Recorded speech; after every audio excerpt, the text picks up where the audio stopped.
The fluorescent lights hummed overhead as Marcus Chen stripped off his $1,000 suit for the last time in what felt like forever. His hands, soft from years of boardroom handshakes and champagne toasts, trembled as he pulled on the navy blue janitor's uniform. Tomorrow, he would walk into Harrison Industries not as the CEO who had built it from nothing, but as Mikey, just another invisible worker pushing a mop cart through hallways where million-dollar deals were made.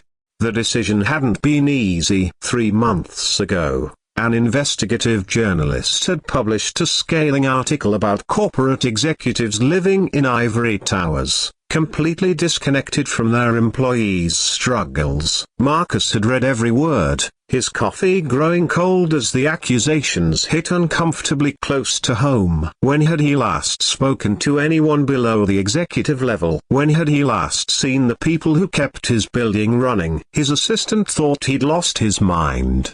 His board members were furious. But Marcus knew this was something he had to do. For 1 week, he would work as a janitor in his own company, experiencing firsthand what life was like for the people whose names he'd never bothered to learn.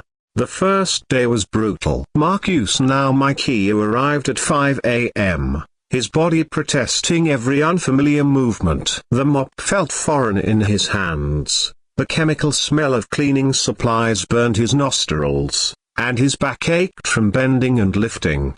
By noon, he was exhausted in a way that boardroom meetings had never made him feel. He was struggling with an industrial vacuum cleaner on the 3rd floor when she appeared. "Hey there," a soft voice said behind him. Marcus turned to see a young woman, maybe 25, with kind brown eyes and clothes that had seen better days. She held a brown paper bag and a thermos. "You're new, aren't you?" "I'm Elena." "Mike," he replied, trying to keep his voice steady. Up close, he could see the worry lines around her eyes, the way her shoes were worn thin at the heels. "I brought you some lunch," Elena said, extending the bag toward him. "I know how it is being new. Sometimes you forget to pack anything, and the cafeteria food here is." She made a face that made Marcus almost smile despite his exhaustion. "Oh, I couldn't," Marcus began, but Elena was already pressing the bag into his hands. "It's just a sandwich and some soup.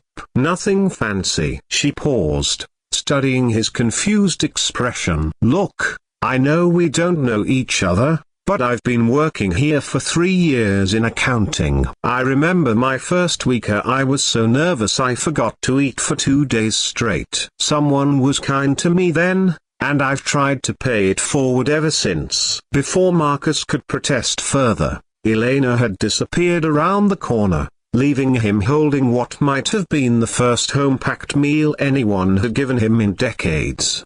Inside the bag was a carefully wrapped peanut butter and jelly sandwich, cut diagonally, and a thermos of what turned out to be homemade vegetable soup.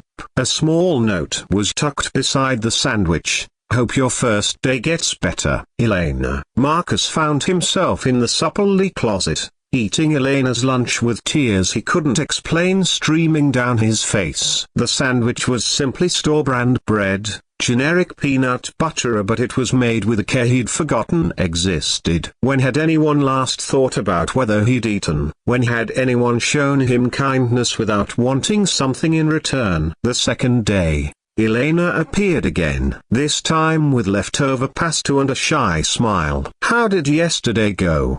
she asked, genuinely interested in his answer. Marcus found himself telling her about his sore back, his confusion with the cleaning equipment, the way some employees treated him like he was invisible. Elena listened with the kind of attention he usually only got from people trying to sell him something. "It gets easier," she assured him. "And hey, most people here are good. They're just busy. You know, sometimes they forget that we're all just trying to make it through the day." By the third day, Marcus was looking forward to Elena's visits. She brought him coffee and a muffin, sharing stories about her life here, how she was taking night classes to become a teacher, how she sent money home to help her sick mother, how she'd moved to the city with nothing but hope and determination.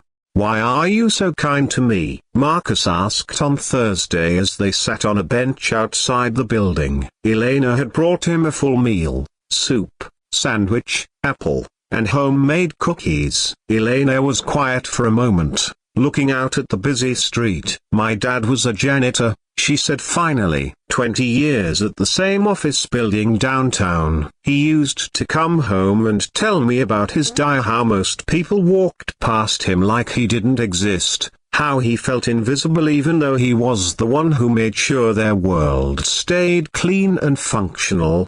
She turned to look at Marcus directly. "He died 2 years ago. Lung cancer." Even at the end, he kept talking about how he wished just one person at that building had seen him as human, had asked his name, had said thank you. Her voice grew soft. "I promised myself I'd never let anyone feel that invisible if I could help it." Marcus felt something break open in his chest. Here was this young woman, struggling to make ends meet, giving away her lunch every day to a stranger because she understood loneliness and invisibility in ways he was only beginning to grasp.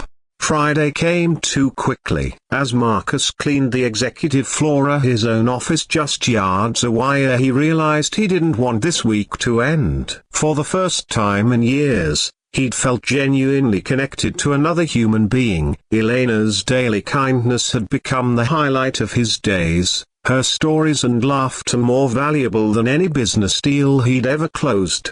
Elena appeared with lunch as usual, but this time she seemed nervous. "Mike, I have something to tell you," she began, then stopped, seeming to struggle with her words. "What is it?" Marcus asked, concerned. "I'm getting laid off," she said quietly. "They announced it yesterday. Budget cuts. 30 people from accounting, including me." She tried to smile, but Marcus could see the fear in her eyes. "I guess I won't be able to bring you lunch anymore after today." Marcus felt rage and heartbreak collide in his chest. Elena, kind, generous Elena who gave away her lunch to strangers and sent money to her sick mother, was being let go while executives like him made bonuses that could feed a family for years. "When?"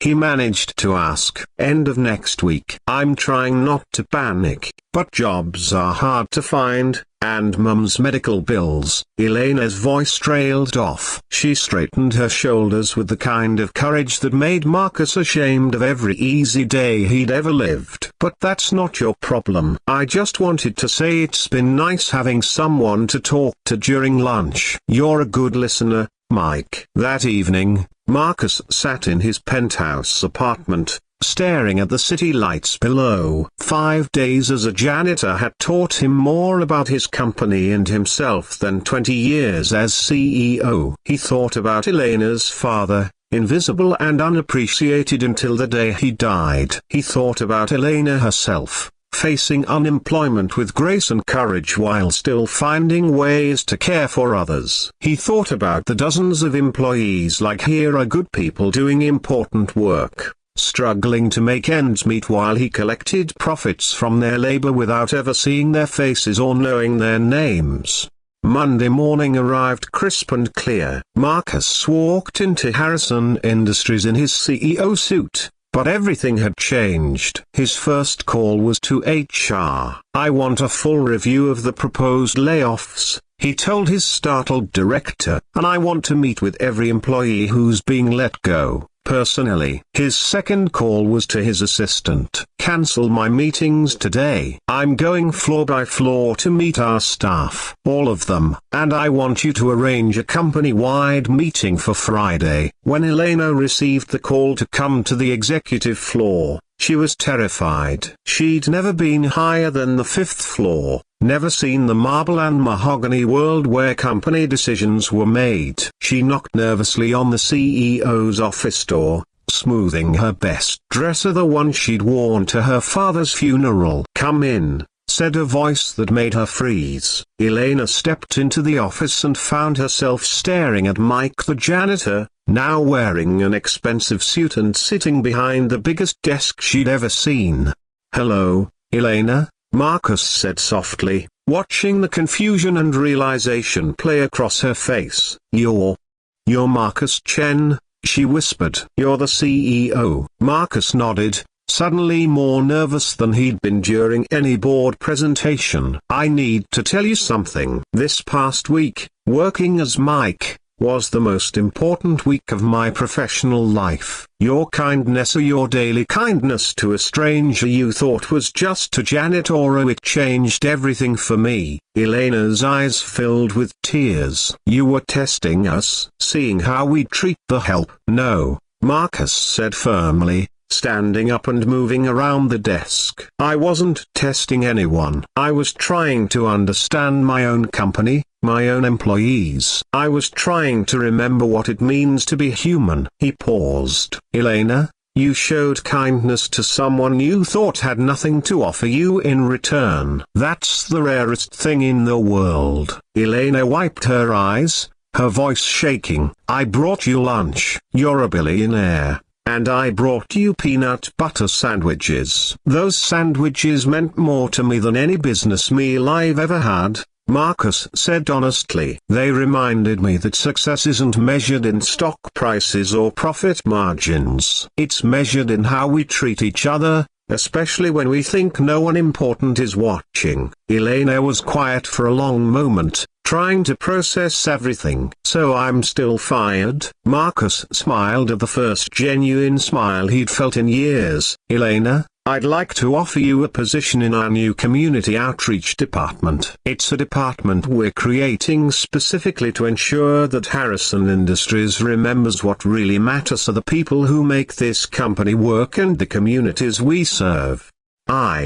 What? The salary is 3 times what you were making in accounting. Full health benefits that will cover your mother's medical expenses. And your job will be to help me make sure we never forget the lessons of this week. Elena stared at him, speechless. There's one condition, Marcus added with a smile. I'd still like to have lunch with you sometimes. Not CEO and employee, just Mike and Elena. You can tell me about your teaching classes, and I'll try to remember what it feels like to be human. 6 months later, Harrison Industries had become known as one of the most employee-friendly companies in the country. Marcus had instituted profit-sharing programs, improved working conditions, and created advancement opportunities for custodial and support staff. But the change that meant the most to him was much smaller and more personal. Every Tuesday, Marcus Chen, a billionaire, still had lunch with Elena Martin as a director of community outreach. Sometimes she brought sandwiches from home. Sometimes they went to the company cafeteria and sat with other employees. But always, they remembered a week when kindness from a stranger had reminded them both what really mattered in life. The fluorescent light still hummed in the hallways of Harrison Industries, but now Marcus knew the names of the people working beneath them. He knew their struggles, their dreams, their stories. And every day, he worked a little harder to ensure that no one in his company ever felt invisible again. Because sometimes, the most important lessons come wrapped in brown paper bags, offered by people who understand that kindness is the only thing that truly matters in the end.